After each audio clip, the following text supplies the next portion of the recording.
Voilà, devant le conseil électoral provisoire qui donc matin, c'est installation d'un nouveau directeur général dans le conseil électoral. Voilà, nous constatons diverses autorités policières déjà payées présence devant le conseil électoral provisoire. Voilà, c'est comme ça y est pour matin, vendredi 5 juin 2026 là, dans le département de l'Ouest pays, dans Port-au-Prince. Voilà.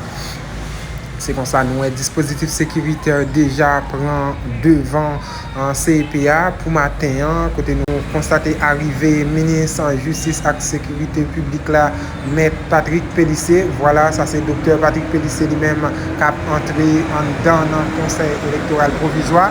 Nous pas connaissons directement si c'est lui qui va procéder à l'installation de nouveau directeur général ça, parce que nous avons bien pour nous entrer, pour nous capables de faire vivre comment ça arrive. Dans le domaine des élections en Haïti. Mesdames, Messieurs de la presse parlée, écrite et télévisée, j'ai le privilège ce matin de procéder à l'installation du directeur général du Conseil électoral provisoire. Cette cérémonie vient boucler le processus de mise en place et de mise en branle de la machine électorale initiée depuis le 8 juillet 2024. Un directeur général au Conseil électoral participe au principe fondamental de la bonne gouvernance administrative.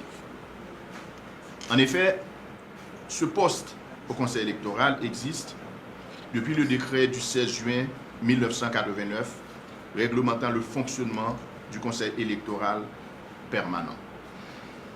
Il est aussi prévu dans la loi du 12 février 2008 portant déclaration de patrimoine par certaines catégories de personnalités politiques. Et c'est la raison pour laquelle l'article 24 des règlements généraux du Conseil électoral provisoire du 18 janvier 2008 avait institué ce poste. Le directeur général du CEP est placé sous l'autorité du conseil d'administration. Il est chargé de la mise en œuvre des décisions du conseil d'administration et d'assurer la continuité de l'action du CEP conformément au décret. Mes amis, le gouvernement a une seule position qui est résumée en trois points. Sécurité, élection, relance économique. Sécurité a ses conditions pour nous capables d'organiser l'élection. C'est peut-être ça. Le gouvernement baille tout soutien, le gouvernement accompagne les forces de l'ordre dans la bataille qu'il a mené chaque jour pour établir la sécurité dans le pays. Pour ça qui concerne l'élection, le Conseil des ministres fait adopter un nouveau décret électoral le 2 juin.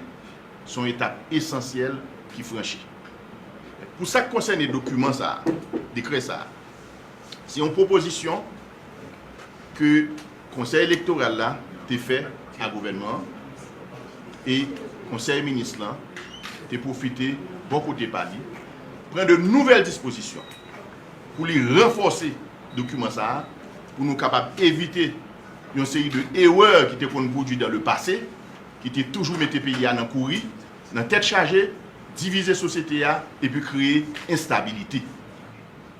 Parmi les nouvelles dispositions, ça, nous sommes capables de citer quelques.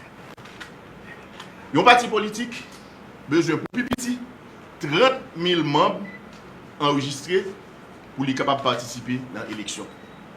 C'est une façon pour éviter le gaspillage d'argent de l'État dans faire bulletin avec candidat pile sous pile pour l'élection pour aboutir à des résultats qui pourraient contester, qui ne sont pas crédibles. Mesure ça tout, parallèlement, la permettre partis politiques de structurer, de renforcer, pour être capable de regrouper, pour aller chercher 30 000 membres pour être capable d'inscrire. Ça, c'est un bagage qui est extrêmement important parce que nous ne sommes pas capables d'organiser l'élection avec presque 300 politiques, avec des bulletins de vote qui ont plusieurs centaines de candidats sous lui. C'est impossible, mes amis. Décret, une nouvelle disposition, il demande pour ces partis politiques qui baillent moun comme membre bureau de vote. Mais, voilà ça, il faut que c'est jeunesse là, jeunesse qualifiée, élève NS4, étudiant qui est dans l'université, qui fait partie de membres du bureau de vote. Son façon pour jeunesse là capable de participer dans la gouvernance pays, pour capable de participer dans la décision qu'elle prend pour l'avenir pays. Nous avons ça une initiation à la citoyenneté responsable. Et je dis à jeunesse là, nous voyons clairement avec décret, puis c'est acteur dans la décision qu'elle prend pour l'avenir pays. Décret, dans la nouvelle disposition que le Conseil des ministres prend pour renforcer là, exiger que membre KEPA avec candidat fait déclaration patrimoine pendant que les fait mes barrières pour interdire les gens qui sont sous sanction Nations Unies, les gens qui te prêté comme dans l'État qui ne pas remettre l'argent pour venir participer dans l'élection. Nous mettons balise tout pour l'argent sale, l'argent crime, l'argent drogue viennent participer dans le financement de campagne électorale. Un bagage qui est fondamental, qui toujours crée problème, c'est le contentieux électoral. Pour le contentieux électoral, la première mesure qui prend dans la nouvelle disposition, c'est que le contentieux va le vider dans la commune côté élection a été faite là. Pour ce n'est pas Port-au-Prince, tout bagage qui vient brasser, son façon pour nous décentraliser la question contentieux. Décret, nous prenons pile disposition là-dedans et tout. Pour ce n'est pas le même conseil électoral là, qui juge et parti dans le contentieux électoral là, pour propre décision les fin prend, au soit résultat les fin bail lui-même. Contentieux électoral noir sont sous d'instabilité, les subit en pile critique parce que le contentieux il pas répondre aux standards internationaux du tribunal électoral. C'est peut-être ça nous modifier, nous renforcer. Monsieur le directeur général, votre responsabilité est clairement établie dans le décret. Votre expérience et votre parcours sauront vous guider dans vos décisions. Qu'ils contribuent à la tenue d'un processus électoral crédible pour l'avenir de la démocratie et du pays. Sur ce, je vous déclare installé dans vos fonctions. Merci.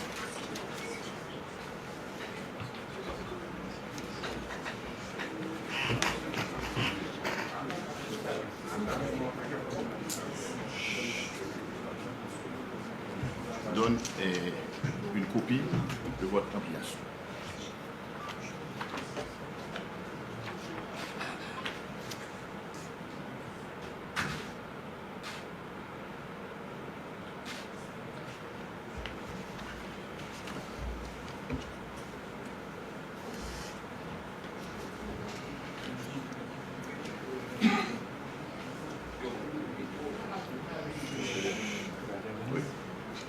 Merci. Monsieur le Président.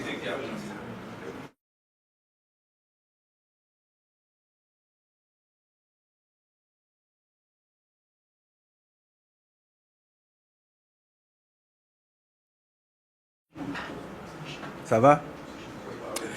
Monsieur le Président du Conseil électoral provisoire, Monsieur le ministre de l'Économie et des Finances, Monsieur le ministre de la Justice et de la Sécurité publique, Monsieur le secrétaire général de la primature, distingués représentants des partenaires techniques et financiers, chers membres du personnel du CEP, chers amis, mesdames et messieurs, membres de la presse, distingués invités, bonjour.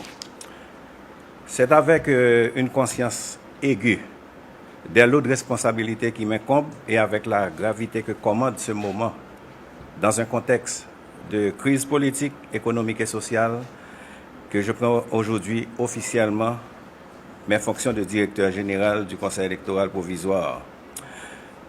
Je prends également acte de ma mission, une mission lourde, exigeante, mais dont l'accomplissement est à ce stade de l'histoire du pays absolument indispensable. La nation compte sur nous, le peuple attend de voir nos actions et nous n'avons pas le droit de le décevoir. En tant que directeur général, je prends l'engagement ferme de travailler en synergie avec tous les membres du Conseil, animés de la volonté d'aller dans la bonne direction, je m'excuse. Le décret électoral est clair sur la répartition des rôles. Le Conseil d'administration définit les grandes orientations et la politique générale du CEP, tandis que la direction générale assure la mise en œuvre des décisions et la coordination de l'ensemble des structures. Je m'inscrirai strictement dans ce cadre, dans le respect des attributions de chacun et dans une logique de complémentarité. C'est bien cela l'enjeu, permettre à chacun de nous de poser sa pierre dans la construction de cette gouvernance démocratique dont le pays a besoin pour sortir du bourbier dans lequel il se trouve. Il ne s'agit pas de qui a raison ou tort dans les querelles qui ont précédé ma prise de fonction, il s'agit de savoir si nous sommes collectivement capables de dépasser ces désaccords pour nous concentrer sur l'essentiel. L'organisation d'élections crédibles qui permettront à Haïti de retrouver des institutions fonctionnelles. Je tends les mains pour une pleine collaboration effective et respectueuse avec les membres du conseil d'administration dans le respect total des fonctions et des attributions de chacun. J'aimerais rassurer tout le monde de mon engagement total pour continuer à mettre de l'ordre dans le travail de l'institution et veiller à ce que les ressources publiques soient gérées d'une manière efficace, transparente et responsable en tenant compte des conditions difficiles de notre pays. Je serai un directeur général ouvert au dialogue, à la concertation, aux suggestions, mais je serai aussi un directeur général rigoureux sur les principes, sur les délais, sur la qualité du travail produit, parce que les exigences du processus électoral ne laissent aucune place à la complaisance. Chers membres du personnel du CEP, je tiens tout d'abord à vous féliciter pour vos engagements et pour le travail accompli, jusqu'ici dans des conditions souvent difficiles. Vous avez maintenu cette institution en vie, même dans les moments de turbulence. Cela témoigne de professionnalisme et d'un sens du devoir que j'honore et que je reconnais pleinement. Aujourd'hui, je vous invite à mettre vos compétences, non dans la résistance au travail, mais dans une gestion rigoureuse et proactive de vos directions, sections et unités respectives. Soyez proactifs, prenez des initiatives dans le cadre de vos attributions, anticipez les problèmes plutôt que d'attendre qu'ils se présentent. Informez-moi des difficultés avant qu'elles ne deviennent des blocages. Je suis le directeur général, mais sans vous, il m'est impossible d'aider le conseil d'administration à atteindre ses objectifs. Cette évidence, je veux la garder à l'esprit à chaque instant. La participation de chacune et de chacun d'entre vous, orientée dans la bonne direction, est cruciale dans le contexte actuel. Je remercie M. le Premier ministre et son gouvernement pour la confiance qu'ils ont placée en ma personne pour conduire ce chantier titanesque. Je ferai tout sous l'autorité du conseil d'administration du CEP et avec l'appui de l'ensemble du personnel pour faire avancer le processus et permettre la tenue des scrutins dans les délais. Je compte sur le gouvernement pour mettre à la disposition du CEP les ressources nécessaires à son fonctionnement. L'autonomie administrative et financière du Conseil est une condition sine qua non de la crédibilité du processus. Je veillerai à ce que cette autonomie soit préservée et respectée dans la pratique quotidienne. Les scrutins ne peuvent se tenir sans des ressources humaines, financières et matérielles adéquates. C'est une question de responsabilité partagée. Mesdames et messieurs les partenaires techniques et financiers, je sais que je peux continuer à compter sur vos appuis multiformes habituels. Et je vous en remercie déjà. Votre accompagnement technique, financier, logistique est et demeurera une ressource précieuse pour la réussite de ce processus. Haïti a besoin de vous, le CEP a besoin de vous. Je m'engage à entretenir avec vous une relation fondée sur la transparence, la redevabilité et la communication régulière. Les ressources que vous mettez à la disposition du CEP seront utilisées de manière efficiente et rigoureuse, conformément aux engagements pris et aux objectifs du processus électoral. Je vous invite à rester proche de nous, à nous faire part de vos observations et de vos recommandations. Votre expertise internationale est un atout précieux pour renforcer la qualité et la crédibilité des élections à venir. Je vous remercie de votre attention.